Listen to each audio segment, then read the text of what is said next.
The other day, when we went to the woods, we saw two otter families.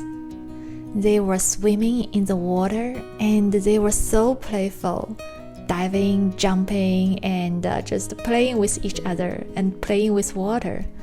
I was so amazed. I didn't bring a camera with me that day, and so a few days later, I went again with my camera. But this time, I was looking and looking and looking, but didn't see any otters. And when I went back to fetch water, and my husband told me that he saw an otter crossing the road. Oh, I missed it. Oh well, even though I didn't find the otter, I still remember their happy vibes and their playfulness, and I want to bring that back with me and to paint them. So I went home and found online this really lovely photo of an otter, and its hands are in this prayer position. It's so cute. So I decided to paint the otter.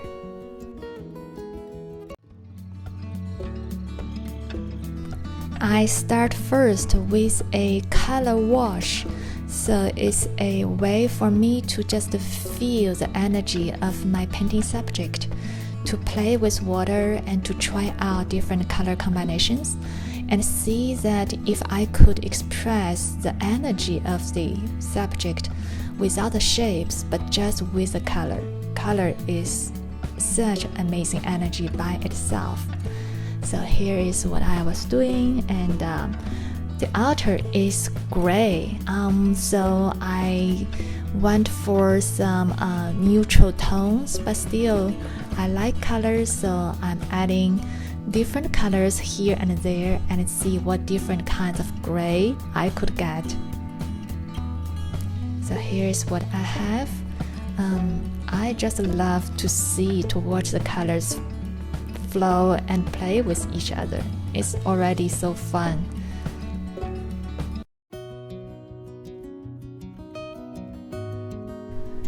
Now I'm going for the otter. I had not painted this picture before, so this will be all new for me. And there will be quite a bit of risk-taking, especially that I'm not going to start with a pencil sketch, but paint directly. And I start with the eye, and then just start to build up from there.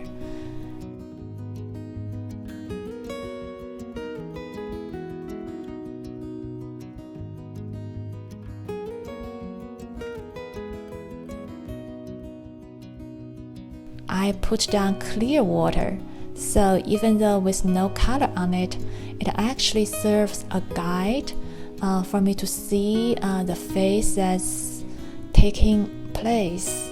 So with this map of water, I can then drop in some colors for the key features like the ear, the other eye, and the nose, and very lightly, so it gives me the space to correct if needed down the road.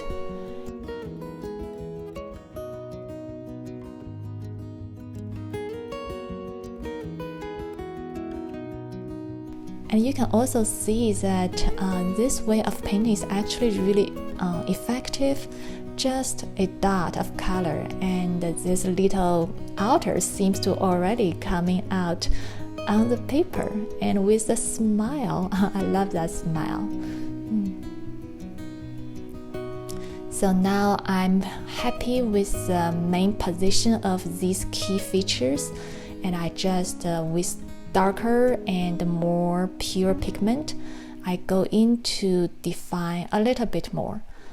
And I want to make sure that the first eye is a focal point, so the other features don't have as much definition as the first eye, so there's, a sequence.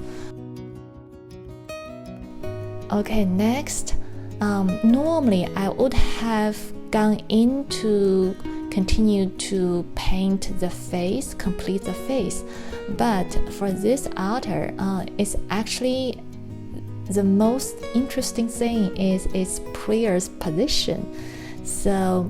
And that I think should be a really big focal point. And I don't want the face to be just really fighting or competing with the hands. So now, without completing the face, I go in to paint the hands first.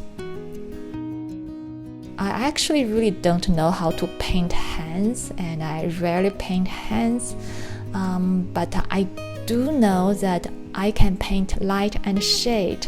So you see what I'm doing here? One way to look at it is I'm creating some outlines, but really more than that, I'm painting the light and shade. So where I see the highlight, I leave it out by leaving the white on the space. And where I see darkness, the shade, I paint in the darkness. And here I actually started in the mid-tone and then building on with dark colors and then adjusting with the mid-tone again.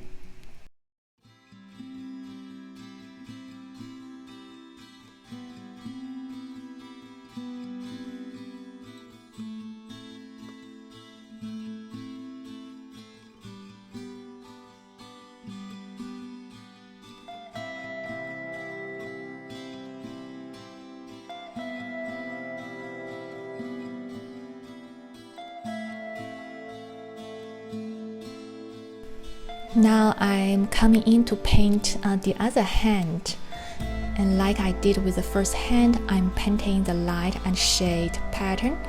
And because this hand is behind the other hand, I don't want it to have too much contrast, again now to compete with the first hand, but more like becoming a background for the first hand to bring out the first hand.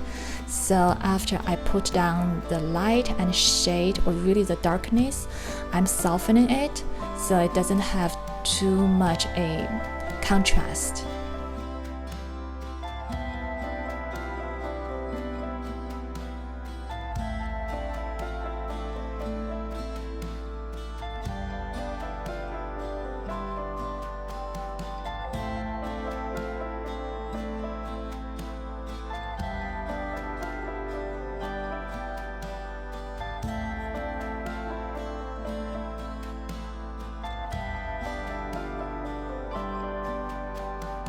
So this is actually the stage that I'm not entirely sure what I'm doing, because I'm painting something new I'd never painted before.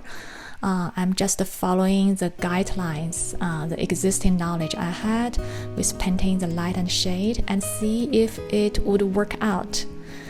So right now the hands look a little bit awkward, and it's a bit chaotic. But I just keep going and see what happens next. So I also remember one thing about the Otter is it's so playful. And I was reading the book about animal message. It says that when an otter shows up in your life, it means that it invites you to be more playful and having more fun in life, and brings that inner child to come out and play. And I remember that message. So when I'm painting right now, whenever I had a moment like, oh gosh, I don't know what I'm doing here, is this really going to work out? I just remember myself to just play and see what happens. So this really helps me to be more relaxed and more just be in the mind of learning and creating, and rather than just dragging myself down with things that are not working out just yet.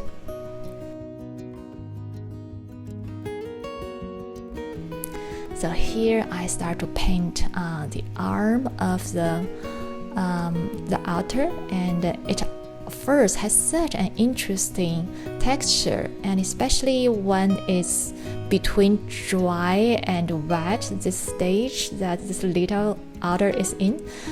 So I'm just experimenting with how to create this texture. Basically, I drop in some water but leave some space in between for the highlight, then drop in some dark, and just see if that could give that impression or illusion of that kind of fur. And it seemed to be working. And for the colors, I know I really like the violet, so it feels like whenever I can, I just paint with violet. So even though on the reference photo it's not so violet, but I'm just honoring my creative heart and go for the violet colors.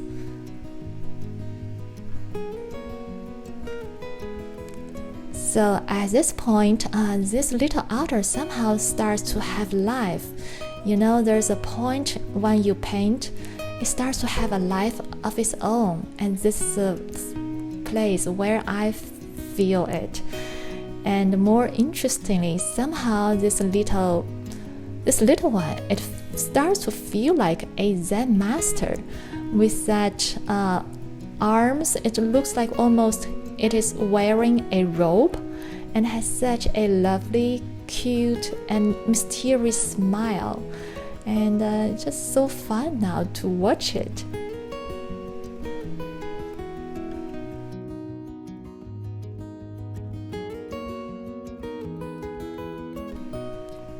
Okay, so now I'm coming back to the face to see how I can just bring out the face without overwhelming the hands, since hands is such an important focal point. So this actually really testing. There's really a lot of just the subtleness going into the face to mark it, but not too much, so that it's competing with the hands, especially around the nose. So I was just being careful and experiment and see what happens. You can see that I'm actually going back and forth with the nose. If I feel it's too strong, then I just use clear water on my brush, clear brush, and to lift some of the paint or soften some of the edge so that the nose is more receded in the background. Now I change into a tiny brush. I don't normally use this brush a lot, but when there is a places I really need definition, I choose this brush, which doesn't take on much water but just pigment.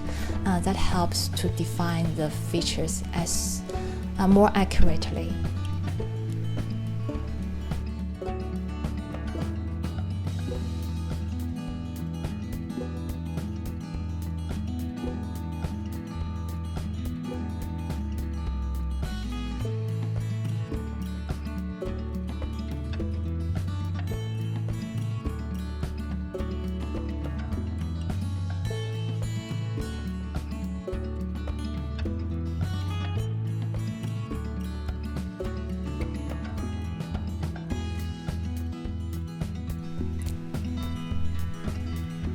Okay, so I'm going on with the face, being just really taking my time to find that delicate balance between the face and the hands.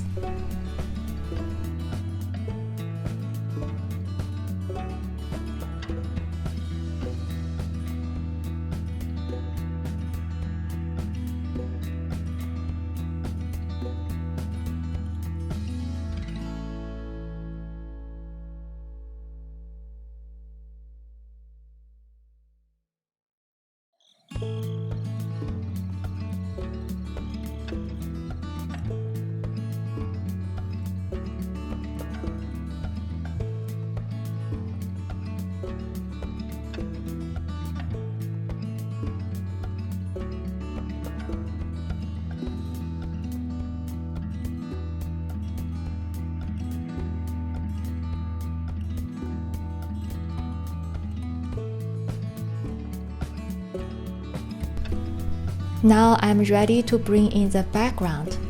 I don't always actually have a background in my paintings. Sometimes I just let the white becoming the background. But when situations like this one that I want some background to bring out the shape of the character, then I do use background.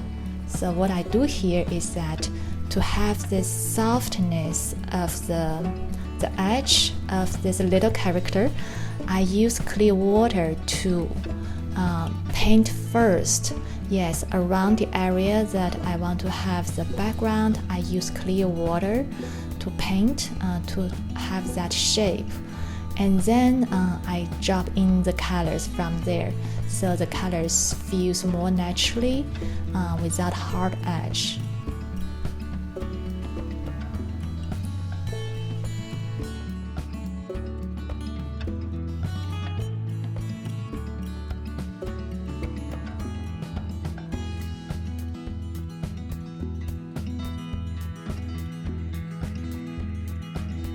Now time for the final touches, adding a few hairs.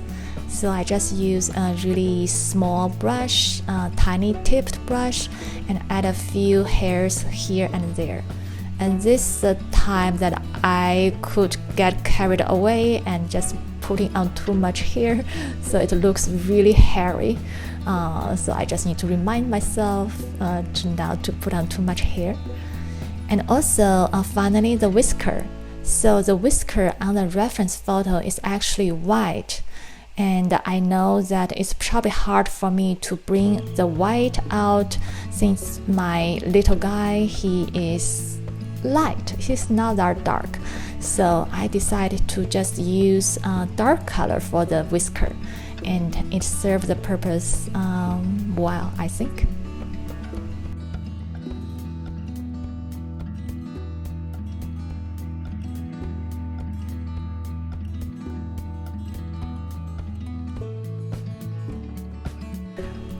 I must tell you that I was actually quite nervous throughout this painting time.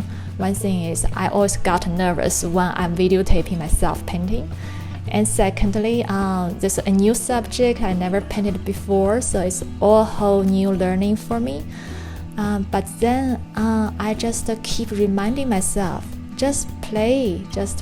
Like, this is why I'm painting the otter. It wants me to play. So I'm just playing with a little otter, and really happy what turns out on the paper. And I showed it on the social media. Some friends saying it looks like Yoda. I feel that too.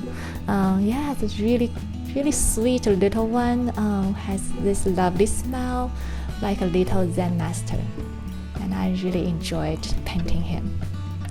Okay, thank you for watching, and I hope you enjoy painting yourself, and look forward to be with you next time.